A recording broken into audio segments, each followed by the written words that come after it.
Yes, the record is on. Thank you, Irit. Hari Om, Hari Om. Is there anybody who would like to come in to start our dialogues? Please come.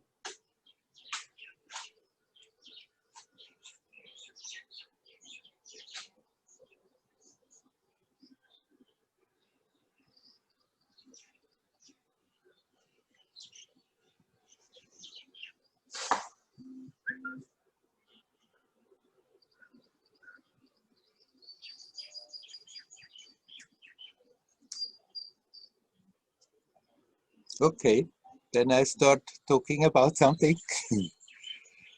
Many times I tell people somehow or other connect in one way or another. Bring the attention back to the timelessness of the now. How we are doing it doesn't matter. We can do it with the question, who am I? We can do it simply with staying with that sense, I am, reminding to bring the attention back to that instead of getting totally absorbed. We can do it more in a devotional way, feeling the divine presence, connecting with God, maybe holding the picture of a God or with a mantra or just opening the heart. Or we can do it by consciously breathing, by being aware of the body energies. And yesterday, I said to a friend, it has really, over the years, totally crystallized that for me, the most natural way, the preferable way to connect in that way is to be aware of the breath. And that's what I'm doing all the time.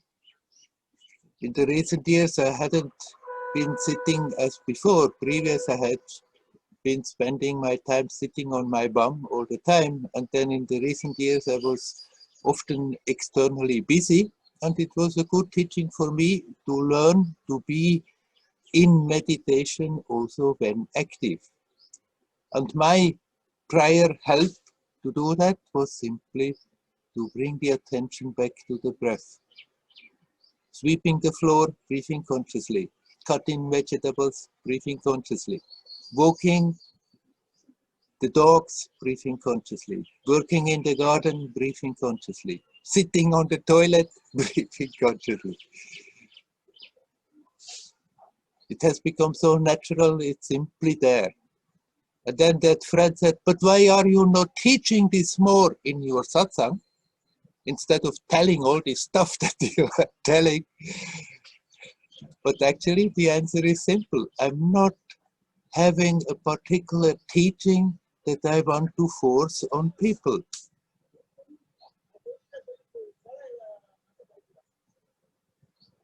It's not that I have a special technique that I want to propagate to the world now and think that is the best way to go about it.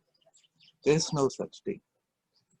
It's good to use helps, it's good to use techniques. At the same time, it's good to know these techniques, they are just crutches for the mind.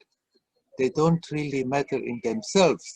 They make it easier to bring the attention focused back to the source, focused back to the timelessness of the now. And whatever is the most natural thing that comes to one, that is the best way to go about it. There's not one way better than the other way. So that's not, I'm not having a particular teaching that I somehow want to force down anyone's throat, but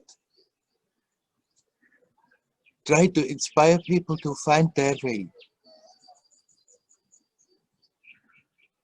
to live consciously, to live fully, to be in the present instead of being in the past and the future. Nothing wrong thinking of the future. Now, from the present, not being emotionally totally hooked and lost in the future, not emotionally being hooked in the past. We can think of the past. We can use the past. It has a lot of useful information, It's not that we have to wipe that out and become a tabula rasa all the time. We can pick out from the past that information which is practical in the present moment. We can learn thinking of the past, but being present, being now.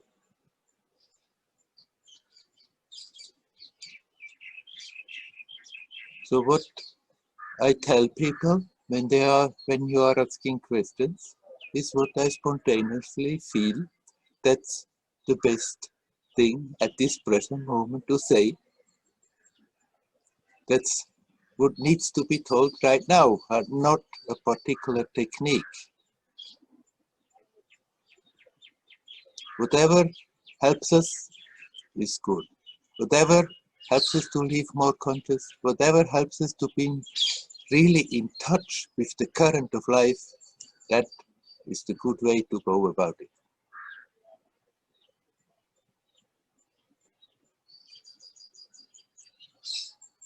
Okay, is there anybody who would like to say something? Please come in.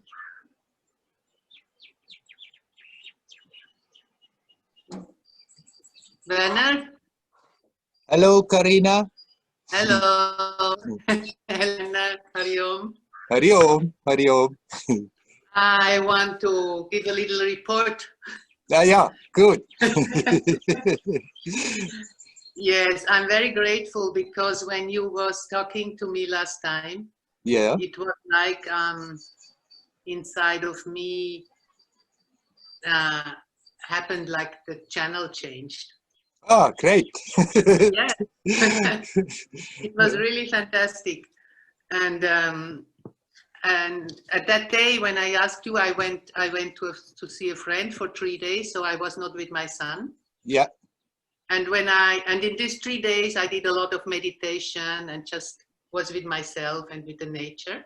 And I came back and it was like a miracle. My son just was very friendly and I was very spontaneous. And okay, to make it short, at the end, we decided we give another try. Yeah. And since it's again like you told me, it's again like when I come back from India, I'm quite with myself and I just feel that, yeah, it's not him he has to change. It's always inside. It's so always I'm really yeah. It's always about ourselves, huh? It's always about ourselves. Yeah. Yeah. I'm very happy to hear that. I'm very happy. Yes, me too. Sometimes it's just that we have to let go certain ideas and suddenly it's so much easier. Yeah. So really, thank you. You're welcome. I wish you well. I hope it goes on like this. You'll see. Thank you. That's nice. Okay. Hari Om. Hari Om. Anybody else who would like to say something? Please come in. Hello, Werner. Oh, hello, Dayal. I hear you. Hello. Yes. It's getting slowly cold in Russia. Yes, it's getting colder, but actually it's very warm. Autumn as usual, more warmer than usual, but slowly coming closer, colder. Yeah. So I have a question about the forces of development, spiritual development, and the forces of ignorance. As example, I tell you the story what happened recently in our Vipassana center in Russia near Moscow. It's located in the forest, and there is some people start to do some disturbance, making noise, some explosions. They did very loud. They throw the fire, they break the window, and then they started to do it regularly, like once in a few days, next day, sometimes. Yeah, and so we try to prevent it, do some actions, but generally, what is the balance between the forces of ignorance and forces of development, and how can we deal to have harmony in outside world and to meditate perfectly easy, something like this. Okay, I cannot give you now a magical trick that you can apply in all the situations and say that's how you have to do it in this particular situation, because each situation is so totally new and unique, and you have always to somehow adjust to the circumstances. But of course, that doesn't mean if you develop spiritually that after that you should let people just walk down on you and do to you whatever they like. If you have their center where you try to keep the silence and people out of mischief just come and throw in the windows and doing other nonsense, then you are having totally the right to somehow make them stop. If it's possible, in a friendly way, one can go and try to talk to them. Sometimes it's miraculous because they expect aggression. They expect that they give aggression and then you go back with aggression. If you can go to them and friendly talk to them, sometimes people are so totally astonished that they drop their aggression, that they stop. But if that is not enough, then some means or other can be found to make them stop. There's nothing wrong. Now, what is the balance between the forces of ignorance and development? There are the two forces very active right now. That's rather the negativity, the dark forces who really enjoy that there is trouble in the world, enjoy that there is pain, that there is suffering, try to hold on to certain patterns that are there, to certain establishments, because if it continues in the same way, there's always a lot of trouble involved with this. And there are the forces very strongly. Something is happening around the world, that there is like an awakening, there is a beautiful force of light pouring on this world right now. And actually it's getting stronger and stronger. And the old is terribly holding on to, the dark forces are terribly holding on to what is, but gradually they will have to let go. But what makes the difference, whether this goes smoother, whether this is a faster process, or whether that goes very painful and very slow, is what people are doing in their own mind. And so whatever is happening in the world, the battle of the light and the darkness, the battle of the forces, we, each individual, can choose, am I opening my heart more to the forces of light? And what does it mean, the forces of light?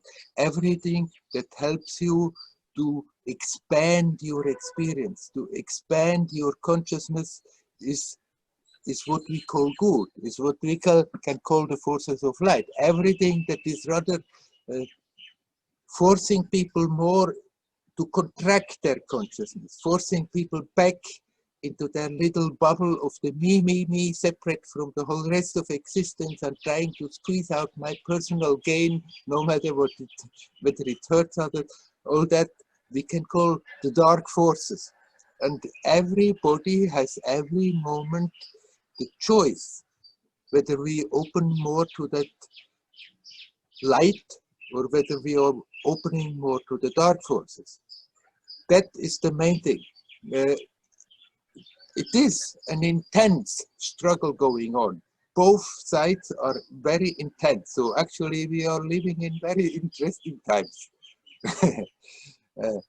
But in such an intensity as it is now, one can within short time go through a lot of things that maybe in more harmonious times would take longer because of the intensity. But it needs that we are alert. It needs that we be conscious, that we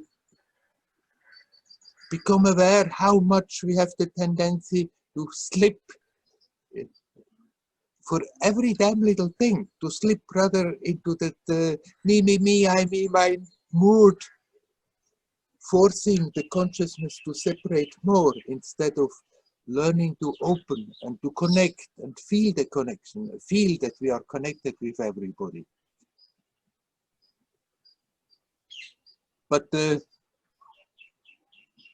tendency right now is definitely there's something very wonderful happening in spite of all the bad things that are happening in the world, that the light forces are increasing, and the more people, the more humanity is opening to that, the smoother, the more beautiful will that change go, and the more we are resisting, the more painful and the slower it goes. Now, from moment to moment, often we are faced with aggression, often we are faced with unpleasant situations. I cannot, as I said, I cannot give a magic trick how to deal with the external situation because they are always new and unique. But the bottom line is that I, as a person, being confronted with negativity, being confronted with aggression, instead of reacting with the same aggression, that I learn to step back a step, that I learn to bring the attention back to the present and be in that neutral zone. And if I learn to act from that perspective, it's so much easier most of the time to deal with situations, even if they are not easy, even if they are tricky, even if very negative forces come towards us. The more we can stay into that, the easier it's to deal with it. But and then learn deal with it spontaneously. If it goes peacefully, so much the better. If it doesn't go totally peacefully all the time, then sometimes it's right to bang on the table and say, no, that's not right. You can't do that.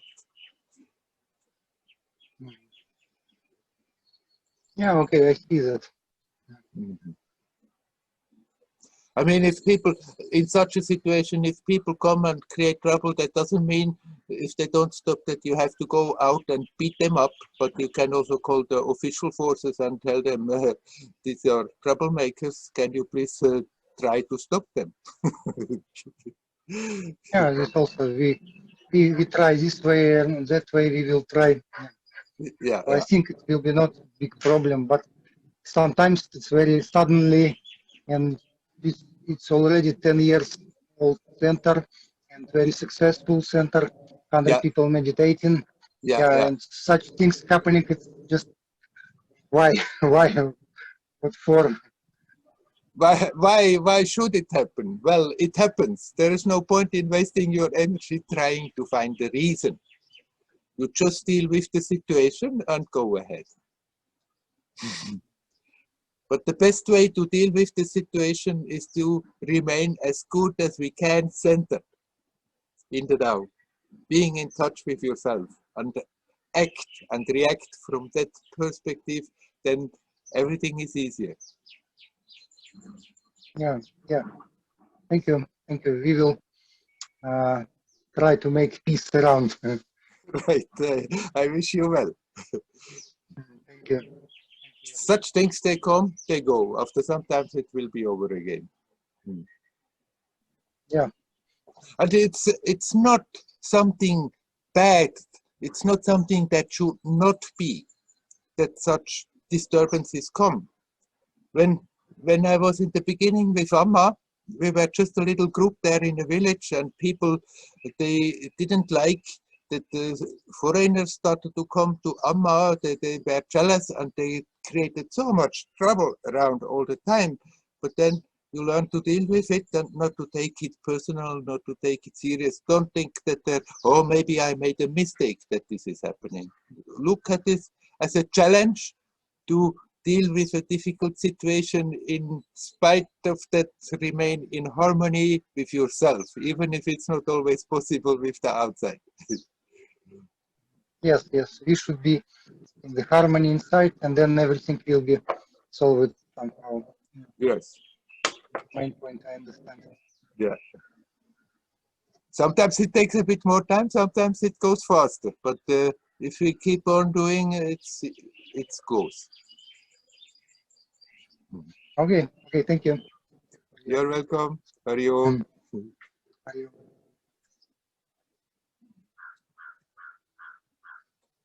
Anybody else who would like to come in, please come.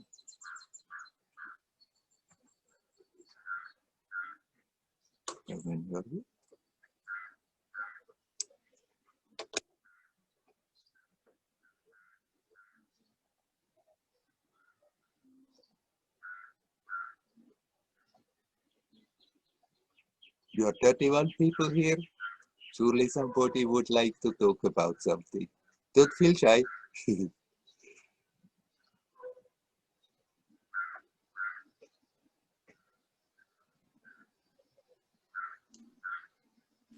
Werner?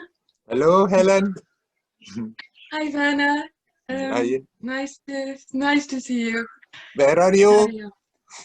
I'm in my hometown, I see. Bedford. It's about With, 50 miles from London. with your mother. With my mother, yeah. Yeah, yeah. Yeah, so every day I manage to connect back to myself briefly.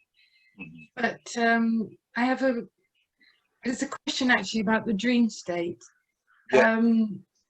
When I conscious when I wake up from a deep sleep, and I feel everything is okay, as there's peace. But I drift back, and then I drift into the dream state, and it's been like that for like since I came back to England, living with my mum. She has Alzheimer's. My brother's disabled. I look after them all, and there's lockdown. So for some reason, the dream state is really, it feels that in the dream state, the mind has a party, such a party that I can hear pulsing in my head. It's grabs the body, the right side of the body goes stiff. And finally I wake up from the dream state, and it's so powerful that it takes me a while to come back to myself. And the question is about the dream state. Is it possible to be conscious within the dream state? Yes, it is possible to be conscious in the dream state, but it's a hassle. And one can wonder whether it's worth the trouble to make all that efforts, and if one could not use that energy to make more important efforts than become aware in the dream state. Because eventually it may start to happen all by itself.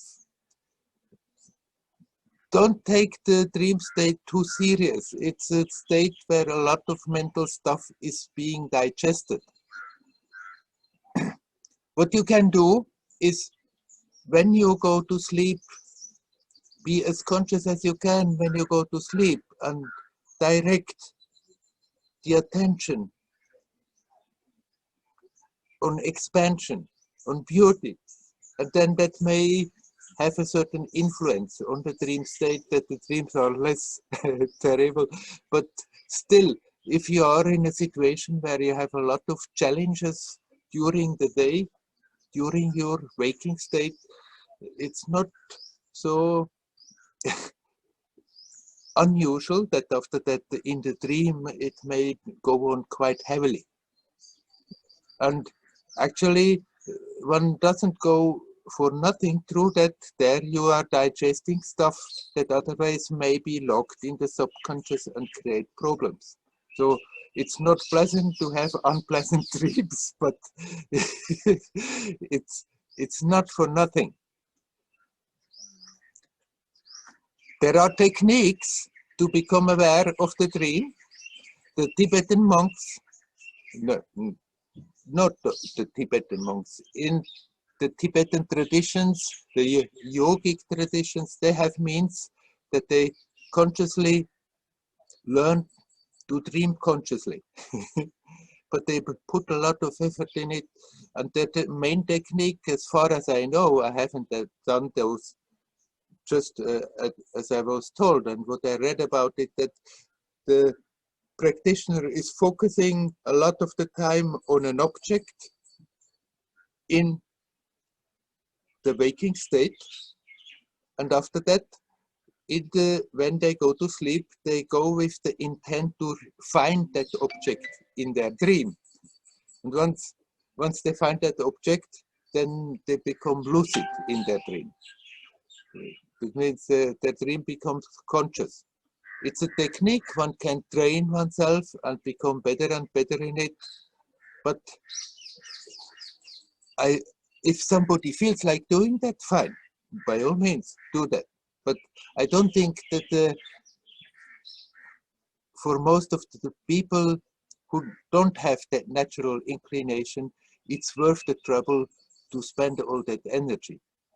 Spend your energy to be conscious, consciously conscious in your waking state. Take care of your waking state. The dream will take care eventually all by itself. And it may happen on the way that more and more you have dreams where you become lucid, where you become conscious. That suddenly in the dream you become aware, oh, it's just a dream. I'm dreaming, and the dream may continue, but even when it was a nightmare before, it stops being frightening because you know you cannot be touched, you cannot be hurt. It's just a dream. But you can a little bit influence the dreams by putting yourself in a positive, harmonious state when you go to sleep. That has already a certain energy that influences the dream state, but if there is stuff that has to be worked out, it may still come up. And then don't think that there is something wrong with it. Don't think there is a mistake because of which this is happening, but rather, okay, I'm facing a lot of not easy situations, and after that, my subconscious is throwing up what I'm dealing with in all kinds of weird dreams, but is releasing tensions that otherwise may be stuck in the subconscious and create trouble from there. So actually, it's not a bad thing if these kind of dreams are happening. But don't go to sleep frightened. Oh, maybe the bad dreams are coming. That's really an invitation that it's getting worse. And sometimes an intense dream may have the effect that after that there are still physical reactions for a moment, but after a moment they pass. So don't get frightened of those and think, oh, something is terribly wrong. It may just happen. It's there a moment, it's not so pleasant, and then it's gone.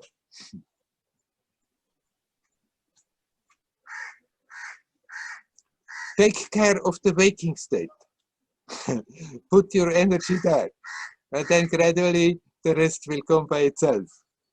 If you feel attracted to start to exercise yourself, to become more conscious in the dream, you can. But it's also, again, quite a jungle that one can open and can get a bit lost in it. Because like in our fantasy dreams, they can open up zillions of worlds. And one can get fascinated and get a bit sidetracked by that.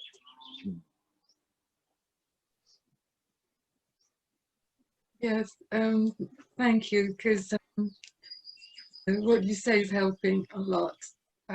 It's more, I can see how much I judge it, that I'm not spiritual enough, or I haven't cleaned enough stuff that this is happening, but just to accept it. Right. And not in a way, from what you say, I feel it would be a mistake to investigate, because it's investigations to get rid of it. You know, it's for the wrong reason. So yeah, no, thank you. I think that's given me clarity. Yeah. But this, yeah, what you just said is great. Be aware of that. We have the tendency in our mind to always stand in judgment, also in the waking state. I'm having a reaction, and then after that there is that old parrot, after all these years of spirituality, and how can you how can you do that, and still you're reacting like this?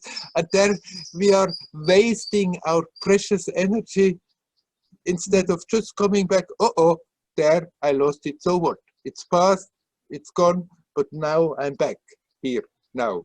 Or about the dreams now, thinking, my God, what have I achieved in my spirituality that I'm still dreaming this kind of stuff?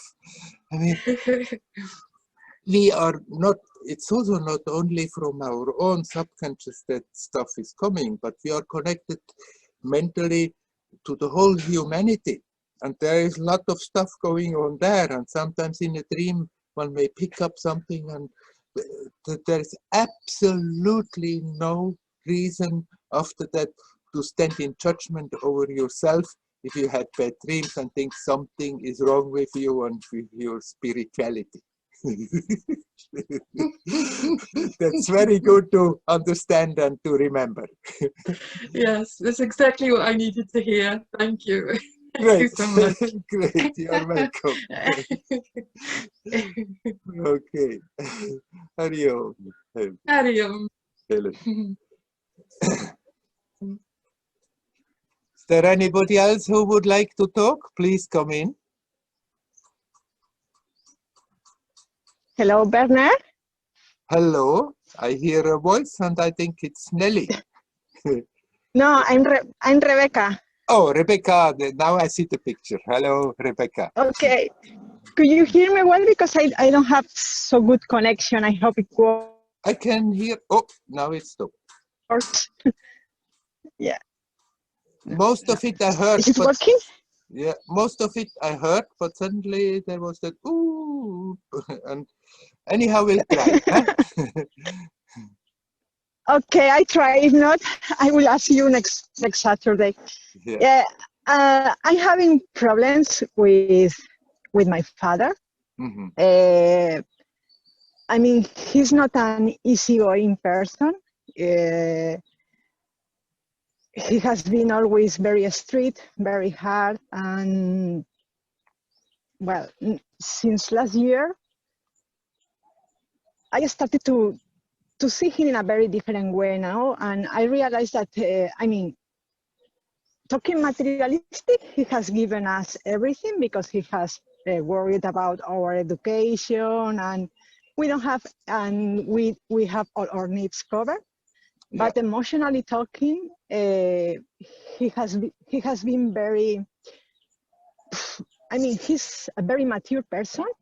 So all our life has been around him, no? So, and I realized how much aggressive he has been with us, and he has been very manipulator, no? Yes.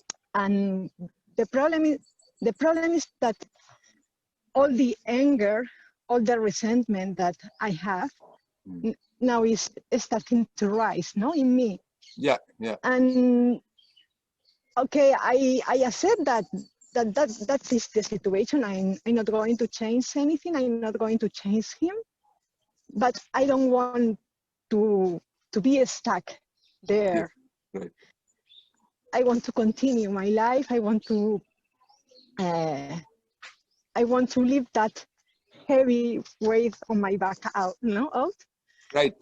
But I'm feeling quite stuck in that kind of anger and that kind of resentment.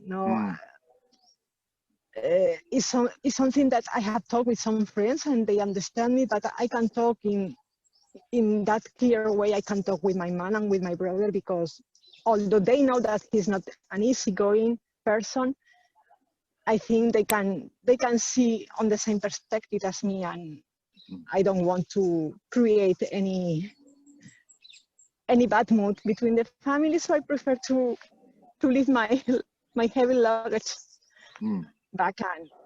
Right. But I'm feeling very stuck, Werner. Are you living with him in the same place? Now I'm leaving because when I came back from India after during the lockdown. Yeah. So my flat is rented. Ah. So at the beginning, I was with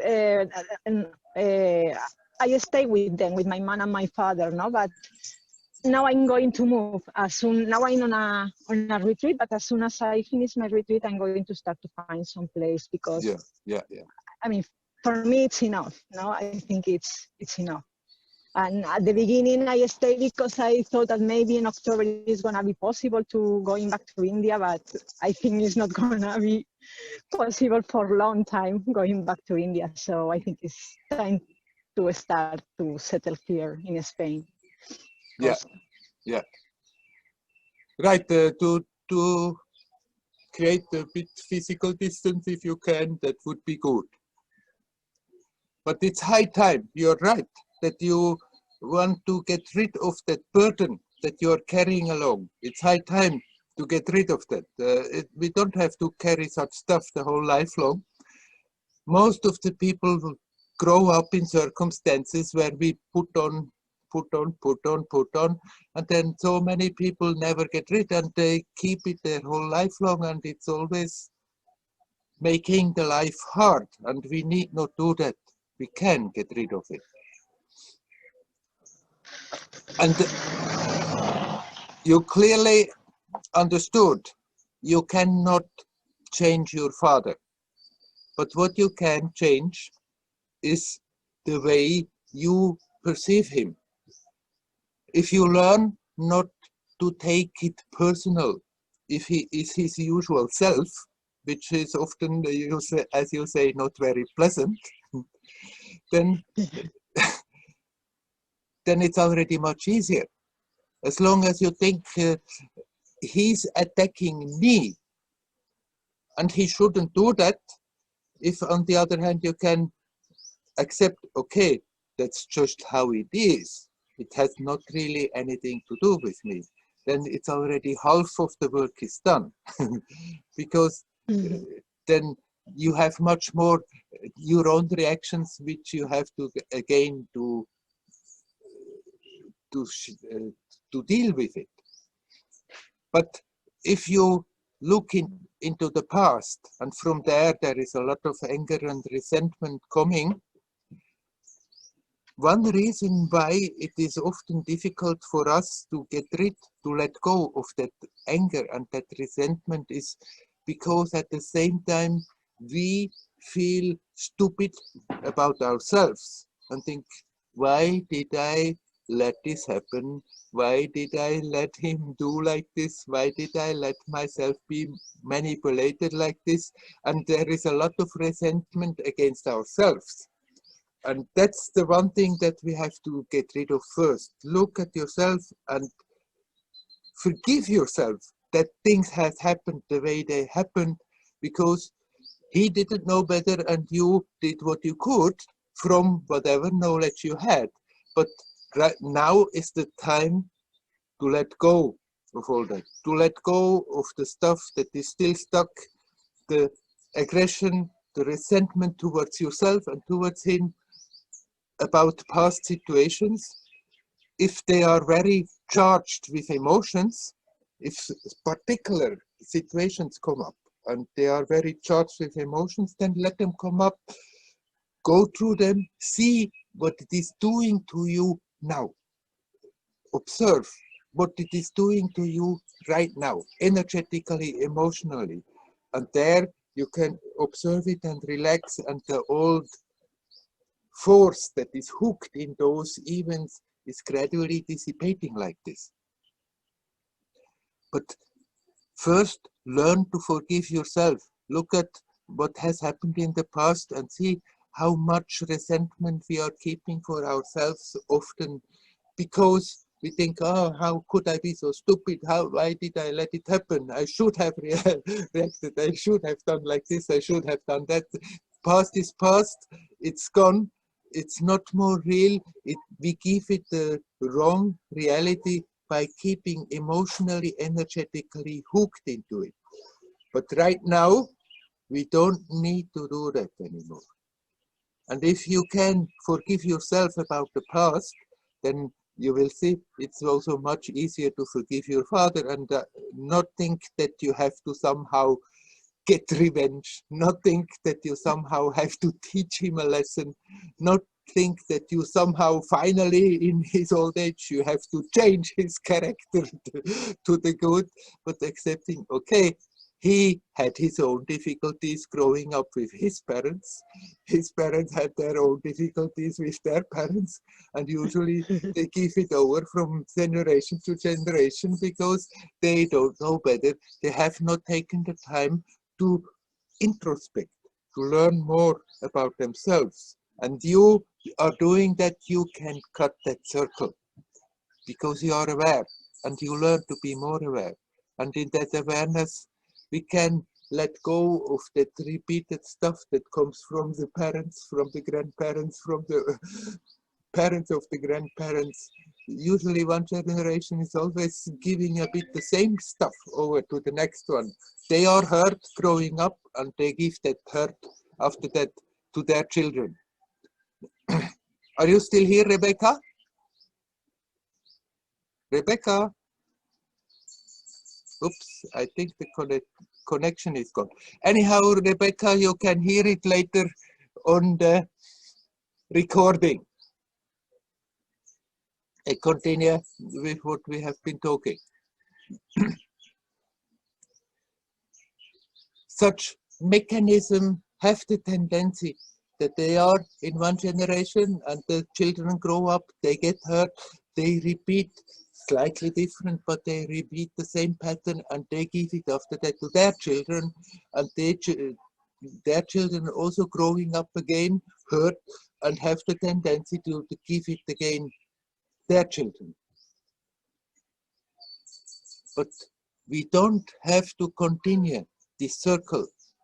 Once we stop, once we are not simply half asleep in our life, once we are not simply unconsciously reacting to all that is happening, once we learn to bring the attention to the now, to the timelessness of the now, then we are touching that source, the creativity, the beauty of existence, and we learn to get energized from that directly and not always being pushed by old patterns given over to us from our parents who have picked it up from their parents and they have picked it up from their parents. But we can cut that circle.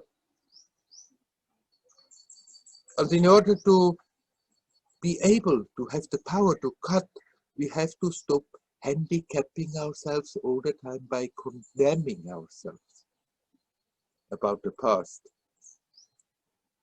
We can learn from the past. We can see, okay, there, what I did, how I reacted, that was not very fortunate, and I will try not to repeat it, being pushed by my old habits, by my old patterns that I have accumulated. I can make that intent to learn to overcome those patterns of reactions. But most of the time, when we see things, then we waste, so we have the tendency to waste so much energy judging ourselves, condemning ourselves, blaming ourselves. It shouldn't be like that. I should be a better person than that. Okay, it happened. I learned from it. I get more insight from it. But now is now, then is then, and now is now, and now there is only time for freedom. Now there is only time to be consciously conscious, to be consciously alive, to touch that well of beauty and learn to act from there. And the more we are doing that, the more we can accept that we have done a lot of silly things in our past. So what? But now I'm here. Now I'm fresh and young and beautiful, no matter the age of the body. You're always young and fresh and new and beautiful if you touch that. And from that position, it's also much easier to let go of stuff that we are holding on to, anger about a person, and often close persons, like family members, like the parents, like the spouse, like the children. That stuff that we are hanging on to, when we touch that beauty of the present, it's so much easier to let go. And from there, also, it's, if you don't hold on to that, it's so much easier to see, okay, they're just acting the way they act because they don't know better. And we cannot go and tell them, hey, look at yourself, you should act differently, you should act better, because if they are not mature for that, if they are not ready for that, then instead of somehow getting an insight, they just will make greater walls and get angry and aggressive and hit back to you. But we can let go, and by letting go, our burden starts to drop. We are getting lighter and lighter, living instead of being lived by our conditionings, living creatively, spontaneously. We can externally make our plans, we can live the life normal, but be in our consciousness spontaneous from moment to moment instead of hanging on to old stuff. So Rebecca, I don't know whether you have, are you again connected, Rebecca? Can you hear me? Ah, there you are. If you say something, I don't hear you now. Somehow you have been muted, I think, or I can't hear you. Oh, yes. Now, Oh, can you hear me now? yes, now I hear you again. Yes. No. Yeah. Yeah. Thank you so much for your lovely words. Oh, The point is, Werner, you that have been here all the time? Have you heard what I told? no, it was cut for a while, but I tried to connect it again, and now seems that the connection is good. But Oh, yeah. where I'm, yeah, the point is that I can see that kind of resentment towards me. Yes. It's much more that it's hard for me to accept that things has happened in the way that has happened, no? Right. Like maybe now that I'm talking with you, I'm like trying to analyze myself. No, it's like, yes. Why my life hasn't been much more easier, something like that, no? Yeah. More than that kind of resentment towards me, no? And yes, I don't want to hang on that, because I know that that's a very huge stalker in my spiritual path, and right. I know that I have to things let go, no? But I still can see that kind of resentment towards me. Everybody has it more or less until we start to really look at it and let it go. It's not that is something happening uniquely to you, but most of the time we don't even know that we are having that. And then because we don't know it, we never see it, and then it keeps on creating trouble. So it's good to have a good look and see how much resentment often is there towards myself, and think, why was I so stupid? Why did I do like this? Why did I let it happen? Why did I let them manipulate me? All those stuff we can just let go. Here, now, you are free, and you need not let it happen anymore. And the past is the past.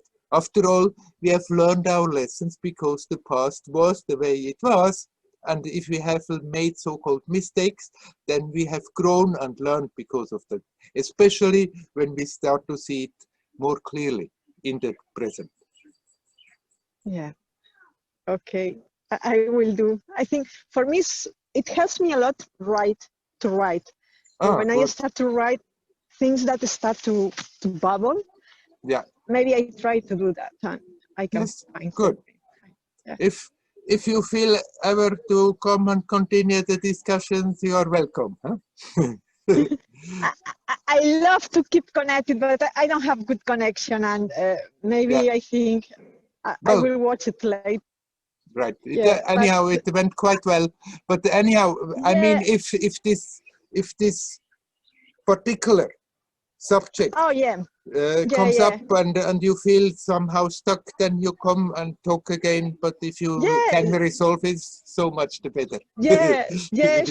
Sure, Werner. I will. Yeah, I will Yeah. come in again, and for sure. Yeah. Thank you so much, You're Werner. welcome. Thank you. Wish you well. Hari Om. Hari Om. Hari Thank you Om. so much. Hari Om.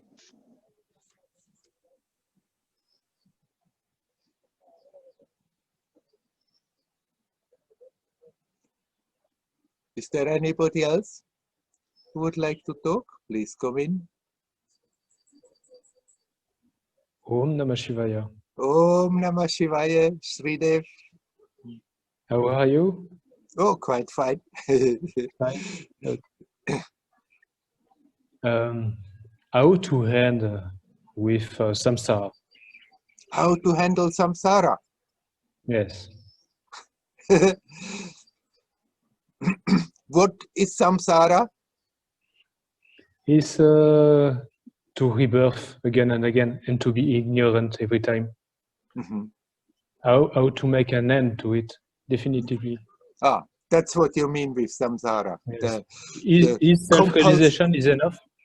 the compulsory circle of birth and death and rebirth and death and I think the first thing you can do, not more believe so much, so strictly in it. It's a traditional concept, and what happens in reality is much looser than that. It's not that we have been here now. Some theories say that we were here first as minerals and then slowly evolving into plants and then slowly evolving into animals, from a lower animal to a higher animal, and then finally get human, but then from a lower human to hundreds or thousands of lifetimes until we finally get cut through that circle of compulsory being reborn here. It's a theory, it keeps people in line. It's certainly closer to what is happening than the theory from other traditions that either you are good now and you go to heaven forever and ever, or you are bad and you go to hell forever and ever. So that other theory is closer to what is happening, but it's not true that we are so helplessly compelled to incarnate and incarnate and incarnate in this world. If you don't want to come back, then you don't come back. You asked whether self-realization is enough. Definitely. Self-realization is enough. But it's good, even if you have the idea, because people have now very quickly that idea that I'm self-realized. I'm talking to people sometimes and I'm just a little bit surprised that they think of themselves self-realized simply because they have a little glimpse. So you're good, well advised, even if that idea is there, I'm self-realized, that you continue to be alert in your life. Actually, everybody is here in this world to learn, to expand, to grow. However enlightened you are. It never stops, it always continues. And those who say, I've reached and I'm staying there, then in a way they are wasting their time, their opportunity of being in this life. But once you get out of this theater of this world, then that consciousness that is being projected in this world, that is appearing as this person is being reabsorbed in yourself, in your being. And that being may decide to project another time in this world if it deems it's helpful, but it may also not do so. It's not that there is that universal helpless compulsion that you have to come back ever and ever and on and on and on and on.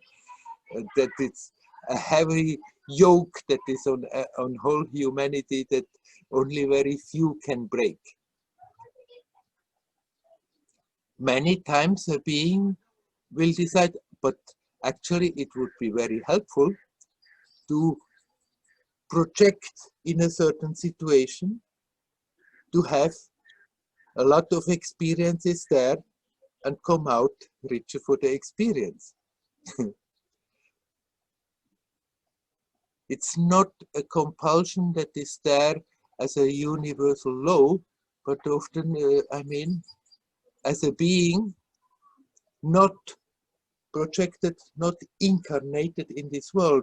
There is a much broader view, and from there it may look very favorable to project again an aspect of the self to gain experience. But that person, that me, is not what you are. You are that being that is projecting right now. So even now, you are not really incarnated. So it's not really that you have to break out from that circle of compulsory being incarnated, incarnating in this world, and then we're growing up and suffering and dying again. But you can become aware that even now you're not really incarnated. This is just a projection in this magic show of a world where we are playing a role, playing crazy a bit for some time and learning and accumulating something very precious, that the being that you are is growing, is getting enriched by it. But that doesn't mean we have to go on and on and on again, project and project and project into horrible situations. If that is not necessary, then we stop doing that. And it's not simply in this world we can learn and grow and unfold and expand in much more beautiful worlds also, in much other spaces.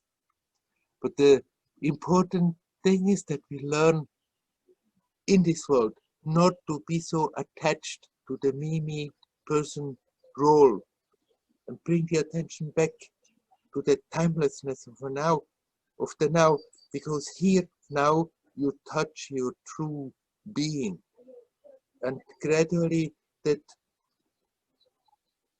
awareness of that will dawn. It's not, people have that idea that in one moment you are self-realized and that's the end of the story. You may have experiences that really change your life. You may have experiences that from then on you have a broader view and a different attitude, and yet that awareness of your true being keeps on getting deeper. The more you bring your attention to the timelessness of the present. And the more you do that, the more that idea of being born and then dying again and being born and dying again is disappearing and disappearing, because you are just alive now. Or you can put it a bit different. You become aware that you are being born every moment. And then what we have not learned is that we have to learn to die every moment. We have to learn to let go. The moment that is past is gone, and our tendency is that we are sticking to it emotionally. If it's positive, we want to hold on to and linger more into that positive feeling of it. If it's negative, we want to not have anything to do with it and are stuck with it with our resentment. And in a way, what we have to learn is to die every moment. The more you learn to die every moment, the more you learn to be really alive. And then there is not that compulsory circle of being born in this world and then having to come back and having to come back and having to come back. It's now reality. There is only the timelessness of the now where we are touching reality. Past and future are projecting out of that timelessness.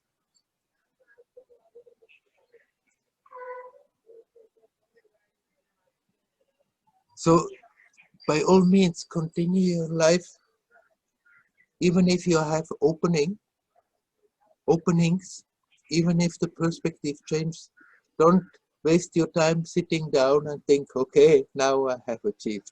Now I sort of got where I wanted to get, but still continue to observe and connect with the timelessness when the attention has again to, even if in a broader perspective, even in a broader view, still the attention has the tendency to play the games there and get stuck and somehow miss really that source of life, that presence, that beauty that is there, that well into which we can dive. So just continue to do that, but not out of fear that you have to do that, because if you don't do that, you have to be compulsory reborn again in a future life in this world and start from the beginning. But simply do that because like that you're using your time the most beautifully. The more we do that, the more we become aware. Every time I'm connecting, then there is that sense of fulfillment. There is that sense that I'm alive, that life is a ball. Life is beautiful. Life is a party. I'm not suffering being alive, but life is just a beautiful expression of something that is always there and that we are missing if we are not connecting. Connect with the joy of doing so, but not out of fear that if I'm not doing so, I'm being punished by being reborn again in this world. Don't be afraid of that circle of birth and death and birth and death. Learn to die every moment, and then you are really alive. Mm.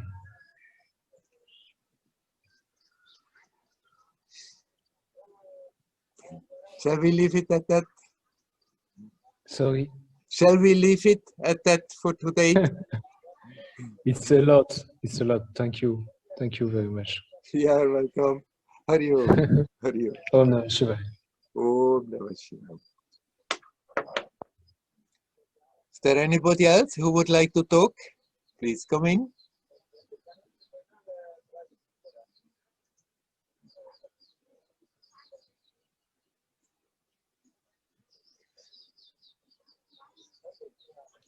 Hello, Werner. Hello, this time it's Hello. Nelly. Hello. Yes. Werner, I just want to say something. Some time ago on your satsang, we talked about the grace. Yeah. Yeah. Yeah. Yeah. And Dayal said me one more metaphor about it. Yeah. And I liked it, and I want to share. Mm-hmm. You're welcome. Okay. The grace is the purity. It's always here. Just remove the dirt and you will see it. Mm-hmm. And I would add that remove all the dirt and your expectations as well, and you will see it. Right, that's wonderful. That's what we are all busy with, huh? Figuring out what is preventing that purity, that experience of the purity of existence. Right, actually, this metaphor, you can say, this purity is what you are. Now, in the flow of life, there is a force that we can call grace. And it's totally not manipulable. You cannot manipulate, you cannot order it and say, do this, do that to me. I want that grace now. Well, you can say, but it doesn't matter much. It's a mystery. That purity, I would say in your metaphor, you can say that the more you get pure, the more that grace is manifesting. But actually already that you are going on the way and start to remove the stains is a manifestation of grace. It's a mysterious force that is there in the universe.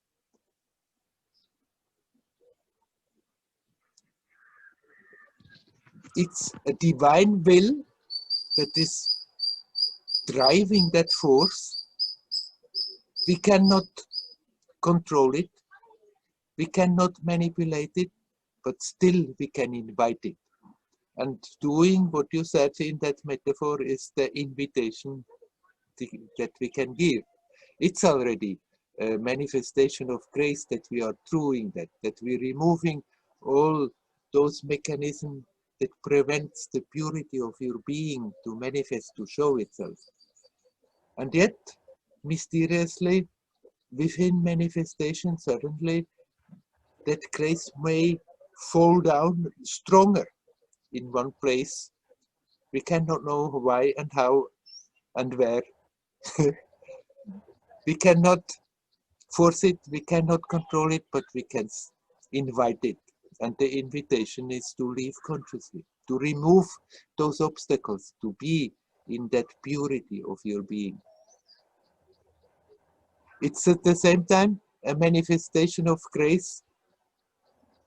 At the same time, it's a way to invite grace.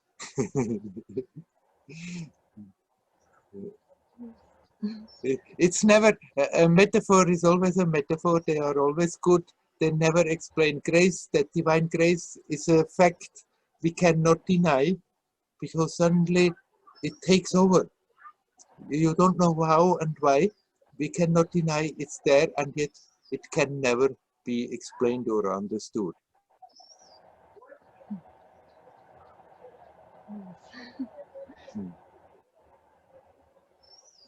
Thank you, Werner. Thank you very much for your Yeah. satsangs, for your being. I appreciate it very much. It helps me a lot. You're welcome. Thank you. Okay, thank you. Maybe this winter we shall not meet here in Tiruvannamalai, yeah? But we can meet Yes, online. yes, it's a good opportunity to meet you online Yeah. every week. Yes, Yeah. I'm very happy. I feel myself very lucky with it. You're welcome. You're most welcome. Thank you. Hari Om. Hari Om. Hari Om. Is there anybody else who would like to talk? Hi, Werner. Here Oh, from- hello! This I don't Hello. believe this. I don't believe this. This is my nephew Rolly, who is always shy to be in front of the camera. Congratulations! Exactly. Yes, I did it. I'm You here. did it. Yes. Yes, I put my shyness away, and I thought, so what? So what? Huh? Everybody else Yes. is also doing it. Yes, exactly. Yes. So, my question, like I wrote you, there are sometimes some questions, they come and they go again. And, but there is one question, it's about curiosity. like I'm curious in many things Yes. inside me, and I'm on my way. I try to connect. It goes good sometimes. It goes not so good sometimes. But I'm also very curious in many things in manifestation. For example, I'm curious about other people. I'm curious about the nature, about physics. I'm like an explorer. When I have a mountain, I want to see what's behind the mountain.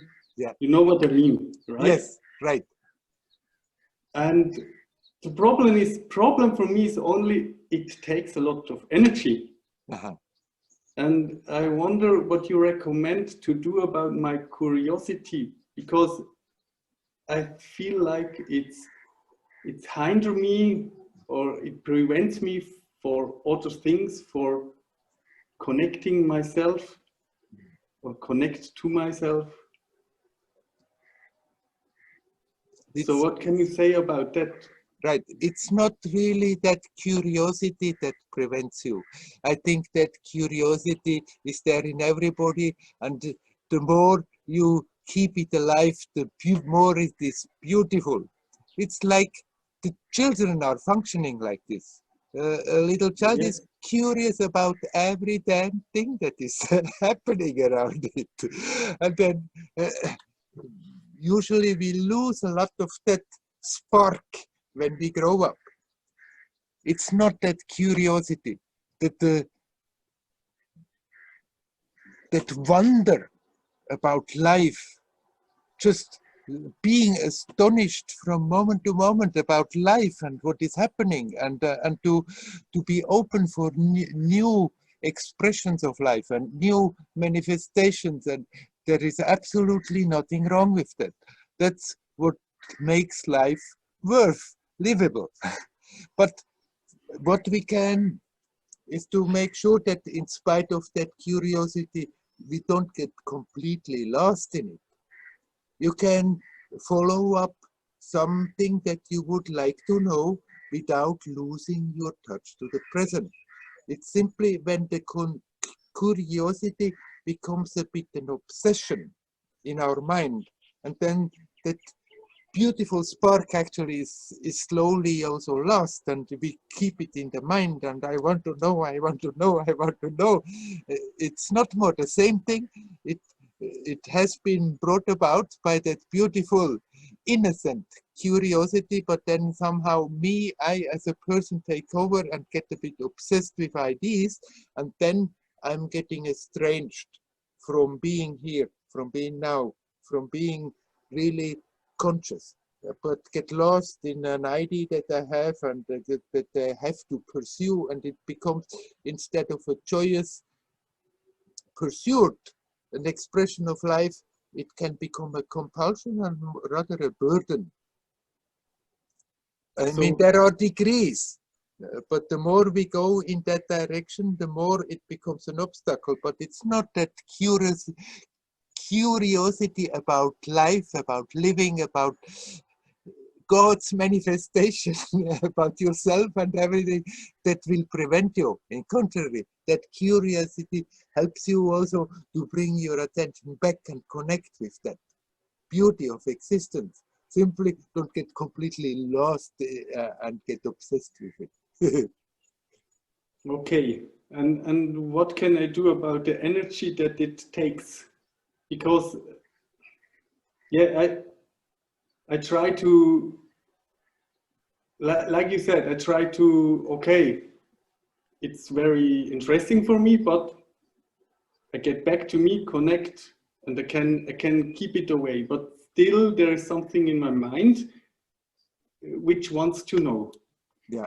And then I go on, and this is taking energy, a lot of energy. Right. And I think sometimes I could use this energy more for connecting, to more for meditation, to do my exercises.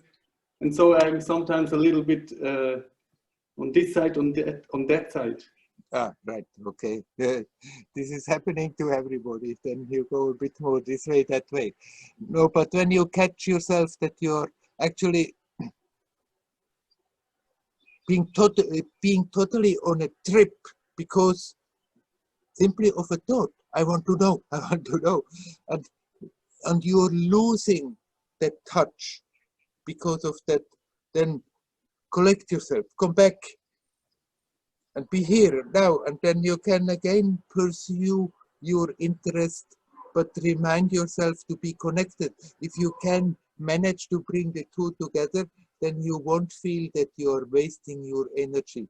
It's more when it becomes totally a head thing that I have to know now, I have to know now, and somehow the heart stays back, then you feel after that exhausted and you spend your energy. But if you can, whenever you become aware, as long as you don't remember, as long as you're not aware, you cannot do anything. But the moment you remember and say, oh, what is happening? Am I totally again off, disconnected? At that moment, don't even start to question, but just connect at that moment. Not say, oh my God, so many hours now I have done this and that, and waste your time about analyzing the situation. Just consequently, whenever you become aware, oh, I'm totally into that thing, necessary or not necessary, but I'm lost in something. At that moment, you connect. Come back here now. And stay with it as good as you can. You may also simply stay a few moments and poof, gone again. But those few moments, they are very precious. They are very helpful. If we do that again and again, gradually it becomes more and more powerful. And then more and more you can remain connected and pursue your interest without feeling that you are lost, and then you also won't feel that you are wasting your energy. Then your head is there, but your heart is also there. And when we lose the heart, then only the head is there, and I must know, I must know, I must know. That is tiring. That loses the energy. So bring your attention back, connect with your heart. And if your heart and your head are both there, then you don't feel you're losing your energy. Then you have the right to pursue your interests. Why? We are here to learn, to grow, to expand our consciousness. Okay, I see. It's the old. Now you talk to me another time, and it comes to the same point. To whenever I'm aware, and it comes back, so I can turn to myself, and then yes. So the point to get aware is not always easy, or it comes not always natural, but still it comes quite often. Yes, and if we don't postpone it, if we don't push it away, but learn to, whenever it comes to the mind, okay, no matter what you're doing, whether you are sitting quietly, whether you are walking through a crowd, whether you are now in your school, has the school started again? Yes. Yes, whether you are with the children, and if you remember, then come to the present and relax in front of your school class, in the midst of your action. Whatever you are doing or not doing, if consequently when you remember you do that, then it comes more and more natural, automatic, and you will become more and more aware. It's not an effort to connect. Actually, all we have to do is relax in the present situation and you're connecting. Okay, I will try. Yes, of course you do. You do sincerely in some time, and you will continue. Just remember to playfully connect and relax. And the more we are doing that, the more it comes back naturally and easy. And gradually it's getting easier and easier. Okay. Thanks a lot, Werner. You're always welcome. Hari Om, Hari Om, Hari Om. Hari Om.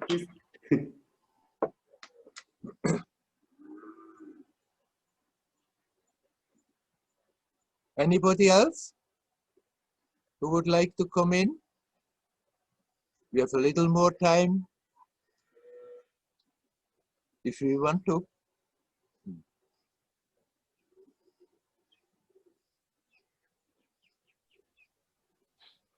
Hi, Werner. Oh, hello, Kailas. Hi, Hmm. how are you? Oh, I'm quite fine. You are still in Turkey? Yes, Yeah, I'm a resident here now. I'm living here. in your little paradise? One of them. In one of them. You have different paradises. Yeah, I'm trying to give a nice green background as well, like you. Yeah, it's beautiful. So anyway, this follows on actually from your exchange earlier with Dayal, where you were talking about, or he was asking about forces of darkness and forces of light. Yeah. And yeah, I wanted to go on from there because yeah, you have mentioned this a few times actually, you know, in previous satsangs as well, that you know, in these crazy times that we are living in, where everything seems dark, that there are still these forces of light. And yeah, you've mentioned, you know, you've hinted at that a few times in previous satsangs, like without saying more about it. So I was wondering, you know, if you could say a little bit more, you know, what you mean by these forces of light, because, you know, one could say that, yeah, I mean, these days, you know, if we look at the world around us, you know, on an environmental level, you know, political level, economic level, you know, everything, the whole world looks like it's going down the drain, you know. Mm. So, and you know, one of the few possible sources of light could be like when you know, seekers like us can get together to meet and exchange, you know. But even there, you know, with all these travel restrictions these days, even that is no longer possible for most people, you know. Mm. So can you say a little bit more about what you mean by these forces of light? Mm. This whole world is not as real as it appears to be. It's not as solid as it appears to be. There is something. We cannot deny that there is something. We cannot say there is simply nothing. But it's not as real as it appears to be. It's a magic show. And we are creating our own reality in that magic show. Now, if a whole group of people has similar ideas, the more people have similar ideas, the more solid it appears, that reality. And there is that whole humanity that keep on maintaining this view of this magic show of our world as it appears to us, to our senses, very solid. It seems to be true, seems to be real.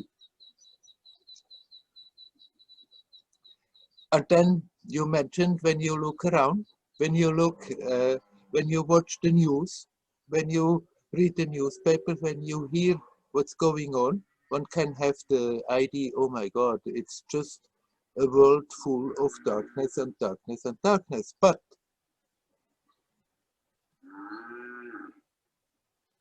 that force that is there, that tries to create darkness, is very strong, strongly active. But as a counterbalance, that force that keeps the balance is also strongly active. And actually, it's gaining strength. But if you look out and you look at the news and you see how bad it is, how bad it's going, then the tendency is that one feels very bad and thinks, oh, it's really negative, it's going down the drain, and it's getting worse and worse. And in that sense, actually contributing that it's rather getting worse. But you sit there, and if you look at your own picture, in the background, all these beautiful banana leaves, wherever you are, you look at the world and not what people doing with it. You see so much beauty, sparkling, the life, the beauty of life sparkling, sparkingly manifesting itself, expressing itself. And it helps us to shift our attention to just look more at that and appreciate and see, oh my, but it's all the time around me, all that beauty of existence. It's simply if I'm borrowing my vision, then I'm not seeing that again and seeing that anymore, and am rather focused on all the negativity that humans are doing to each other. And then you said, okay, if spiritual people could come together, then we could maybe create a force. But there is not simply the humans that are influencing this world. There are subtle forces that are holding this whole story together. And from their side, there is really a flow, an inflow, a strong inflow of very creative and beautiful forces that could help us, but still each human has to decide to open more to the beauty, open more to the light. We can do that as individuals, and we can help each other in a group. But we cannot see, now we cannot travel around the world as usual, we cannot come together in groups, but actually we can meet like this. And I must say, I'm totally surprised. When the last satsang was here on the roof, that was at 5 o'clock, the satsang was finished. At 6 o'clock, the lockdown was there. So people had to hurry home before they couldn't move anymore. The first lockdown was very strict here. But then somebody mentioned to me, there is Zoom. I haven't ever heard of Zoom before, and we could meet like this. And after it took some time, I looked it up, but then we decided, okay, let's try, let's give it a try. And it's not like sitting together physically in the same space, but I must say, I'm surprised how strong a field is created when we do this. And the amazing thing, it doesn't matter how far people are apart. They are from all over the world and connecting, and it does create a force field. It's not totally equal to the field that is created when we are sitting in the same space, but in a way it is more amazing because it's manifesting in all these different places, and we can come together and encourage each other together by meeting online, because although our physics, our energies are in different places geographically, still by seeing each other and talking to each other, then we are capable more to open the heart and connect with each other, and that heart connection doesn't really matter whether we are the other side of the world or not. And so people do inspire each other and can inspire each other by doing things like what we are doing now. But still, ultimately, it's each and everyone's decision all the time. Am I opening up to the positive, to the beautiful?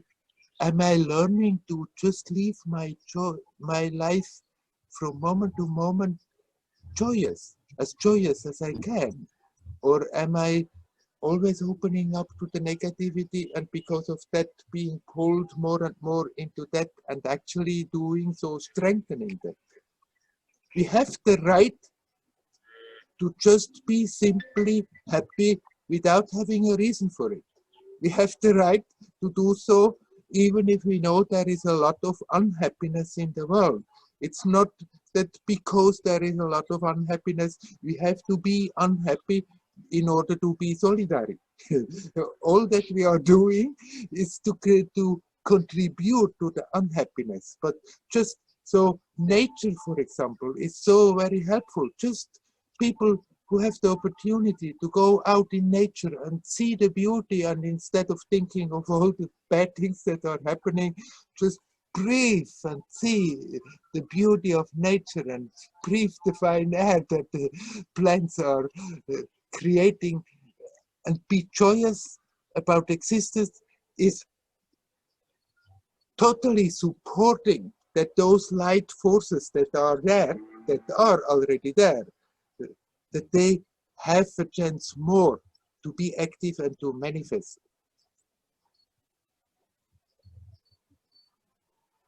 Each one can contribute, each one counts.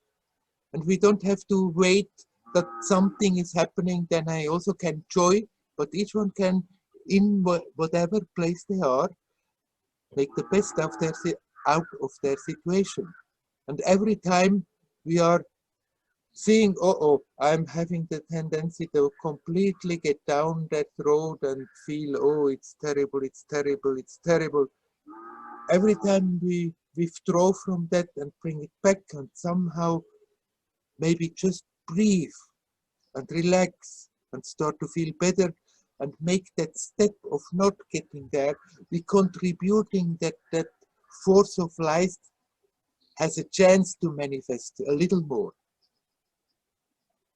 And the more people that are doing that, the more smooth this will happen, the more fast this will happen. And the less people are doing so, the less humanity is doing so, the more it will be a painful, slow process. Ultimately, it still will happen. Yeah, I am doing that, Werner. I'm blessed to be surrounded by really beautiful nature most of the time around me here. And yeah, it seems like such a luxury in these times. And sometimes I really wish I could share this experience with my friends, because I really feel like I haven't seen my close friends, you know, my India friends for more than a year now, you know, and yeah, that's why also I was just asking this question, you know.